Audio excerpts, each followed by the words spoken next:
Alright guys, here's the video review for Fortress Maximus. You have to forgive me, I'm shooting here on the floor at home because my kitchen table is not, or like the whole setup I have on my kitchen table with the new LEDs and everything, is not big enough to hold him. It was not built with Fort Max sized transformers in mind. We're going to start off here with Cerebros. And here he is in his base body. And he does have some electronics. He's got his little Headmaster Emissary, who's a nice little repaint of Spike, or modern version of Spike. And he's got his classic Marvel Comics Rebirth style head. When you plug him on,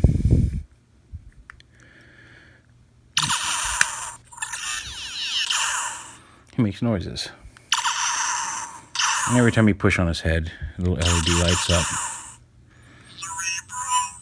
And he says Cerebro. He says his name, makes several different sound effects. Now he has different modes. Like with this piece flipped up, it pushes a button in the back here that turns him into Cerebros mode. When we turn him into his tower mode, and you'll hear the transformation sound whenever this plugs in or unplugs. When this is up, he becomes Fort Max. And there's a button underneath here. We'll turn him into his tower mode. Rotate his arms like this. Flip his legs up.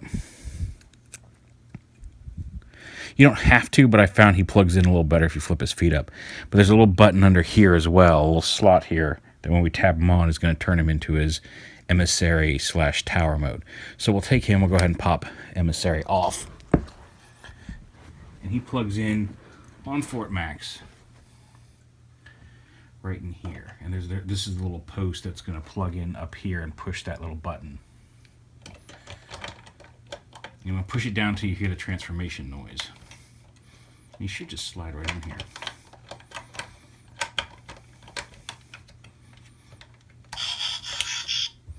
Not that transformation noise. There we go. Yeah. Come on now.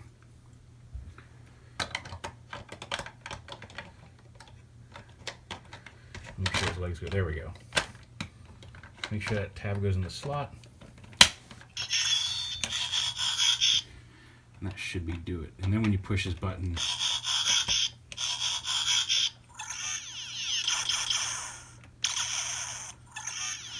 he's still making Cerebros noises. Hold on. There we go. Now he's clipped all the way in.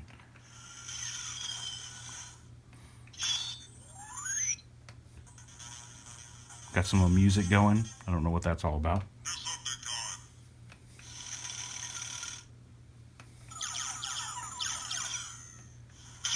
He'll say Emissary at some point too. Emissary! And they have different voices. Cerebros, Emissary, and Fort Max all have different voices saying their names. And real quick, he does come with his instruction manual. I don't think I put this in focus. So let's focus here in on the Fort Max himself. See if we can get a little bit more light coming in here. He also comes with his bio card with his stats. They go all the way up to 20. It may have been upside down. It was. But they go up to 20 with everybody attached. Emissary can unfold, and there's all sorts of pegs all over here that he can peg into. I'm just going to peg him right here in front of the ramp. The ramp likes to pop off. It's just friction hinges on here. So there's pegs all over. This is his official base mode.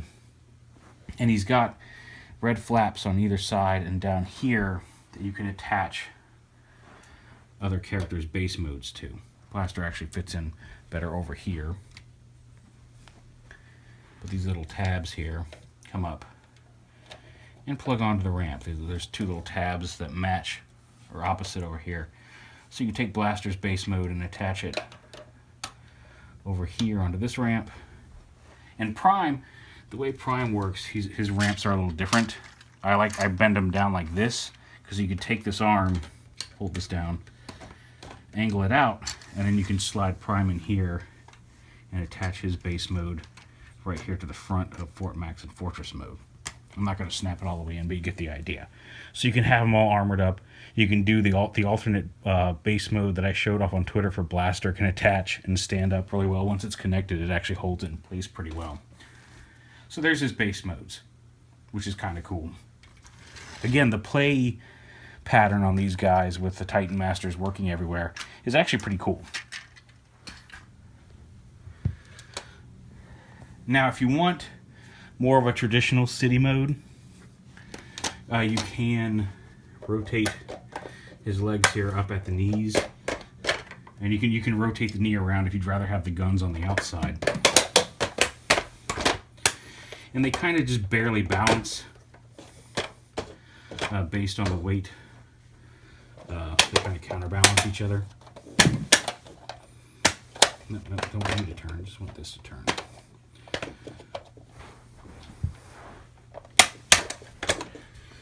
Bring that back up. So you can kind of approximate. I don't know why that's suddenly being a pain in the butt. I had these sticking up straight the other day. But so you can kind of approximate his old city mode, although it's not going to be exact. You can get these to sit a little more vertically with some effort. There we go, something like that. No, not quite like that. But you can get these to sit about like that and have like an approximation of his old city mode. It's not perfect, but it's there if you want it. He also has, and again, it's very basic. Take this gun, rotate it around, flip it closed, turn it around like this, and you just bring his legs down.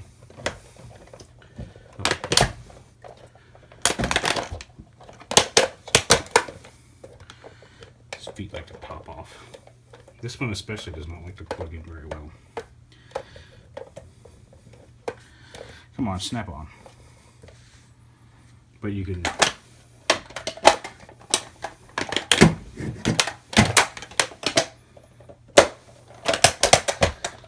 he's neat, but he's very big and unwieldy. There we go.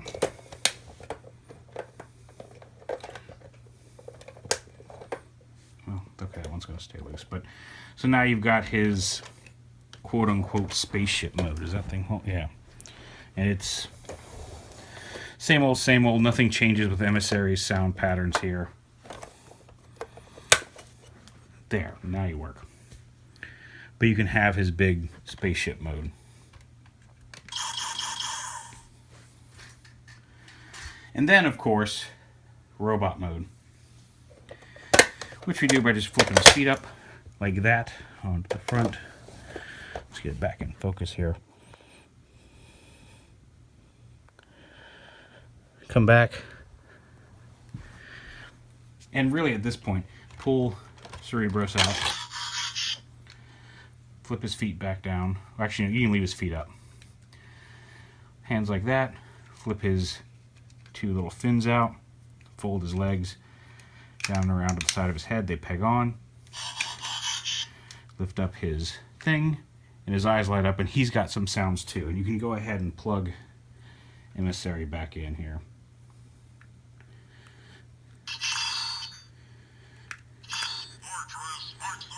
And you heard some of that. Let me. So we'll set him off to the side. These panels right here flip up and fold around to the side, a lot like his old tower mode did. Clip in, you stand him up. Okay, he's a little back heavy right now, but he also, the carpet does not agree with him very much. Let's make sure we got him. Now we just got his feet in the way. So we'll stand him up here.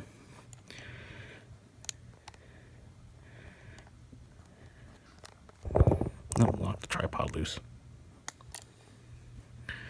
Maybe raise some light up. Oh, there we go. Actually saw the light improve there. Rotate his arms down. Rotate his arms down. It helps if you angle him forward a little bit just to help counterbalance the weight. Rotate his hands up. This panel right here, go back a little bit again. This panel folds back onto his back. And then he's got a very similar socket joint up there that you take Cerebros, a similar socket joint to the old Fort Max. They're not interchangeable, he's too wide to fit on G1, and the G1, the connection mechanism is different, so you can take Spike off and rest him up there, but he doesn't really fit. But here he is in robot mode, and once he's all connected, make sure he's all in frame there. Actually, we can kind of move this up a little bit, maybe get him more in frame here. Bring that down a little bit.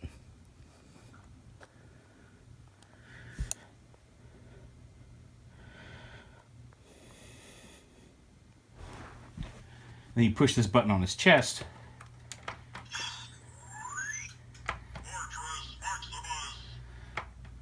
And he makes... He'll identify... Not really identify, but he'll say Autobot or Decepticon. Autobot, Decepticon.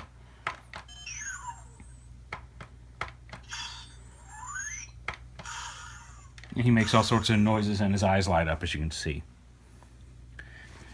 You can also pop these guns off here.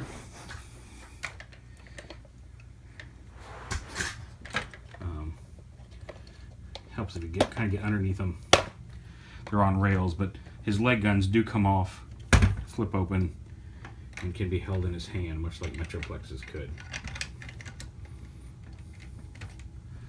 So if you want to give him some guns, you can do that. Unfortunately, that's the only guns he gets.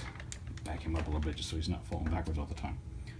He doesn't come with his big blue guns or anything like that, unfortunately. But, like I said, both guns work that way. It's just a little sliding rail slot that goes right over here. And you just snap them right back on. His little, again, his little weapons platform, it doesn't rotate around behind his leg, but it all has that same type of disc connection, so you can flip that forward to face forward. The gun flips out, and that's about it. He's got about the same posability as Metroplex, because a lot of him is Metroplex. Like, his legs still open up, although for no purpose. He's got these extra pieces around the edge that hold the guns. His legs are new mold. This is actually the back of Metroplex's crotch. If you turn it around, it looks like the front of Metroplex's crotch piece. Obviously, the abdomen's different. This is different. This whole upper body is slightly different. He does have the same arm connection over here that Metroplex had on the back. So it's kind of like they turned the whole torso around and then remolded a bunch of it. From the elbow down, he's pretty much exactly the same as Metroplex with some different paint apps on it. But the upper arms are all remolded, obviously, to ramps. So he's got some pretty extensive remolding on him. And then just real quick for size comparison, here he is with Metroplex, and here he is with G1 Fort Max.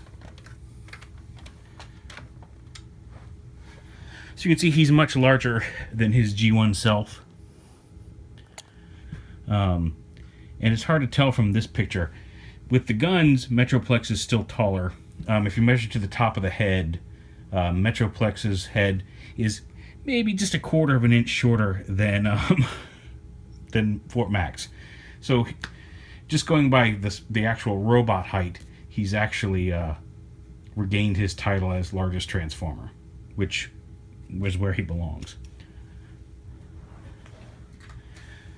So yeah, as you can see, his colors are... He's honestly a little bit more Brave Maxian color scheme than G1 Fort Max, although the Japanese one will fix that. The Japanese one has a much more G1-esque. He's got more white coming up into the chest and the red on the guns, and he doesn't the red around the guns on his legs is actually gray to match the legs. It's not a big solid chunk of red. It looks more like the G1 version over there. And the head's a little different. But all in all, it's a pretty impressive toy. I will say, I bought him. I don't know. I want to get the Japanese one as well and swap some parts out. But I wanted to play with Cerebros, and I wanted the G1 Rebirth head versus the Headmaster's head that the Japanese one and the SDCC exclusive come with. So I picked him up. Thanks to Chosen Prime for getting him to me quickly. He came in a couple of days, and definitely worth checking out. I feel like there was something else I was going to say, and I can't remember what it was. Cool toy. Like I said, Cerebro's the best part of him, I think. He's a fun little robot just on his own and very posable. He's got all the same joints as Metroplex. He's got the shoulders in and out. I should go ahead and get Metroplex out of here. He's got shoulders in and out, ratcheting forward, ratcheting elbows. He does have a waist swivel, hips out. Obviously all those joints are big ratchety things. He seems to be much more stable at the knees than Metroplex was. My Metroplex likes to fall over. He does not. He does have the individually articulated fingers. His head, and the connection point for his head is a rotating piece, kind of like the Function X Headmaster, so his head can turn side to side and the button still functions in all those positions. So yeah, like I said, I wish I could have had my big review space up and done for this guy, but he's just too big for it. So apologies for that. But yeah, he's a fun toy. Whether you want to wait for the Japanese one or pick up the American one, it really comes down to color scheme and Headmaster, the Titan Master itself, because I think the base robots are the same. It's just the colors that are different. He does come with a sticker sheet. I've got him all stickered up, and I think that helps him a lot. He looks a little bland when he first comes out of the box, but once you get those stickers on, it takes a while.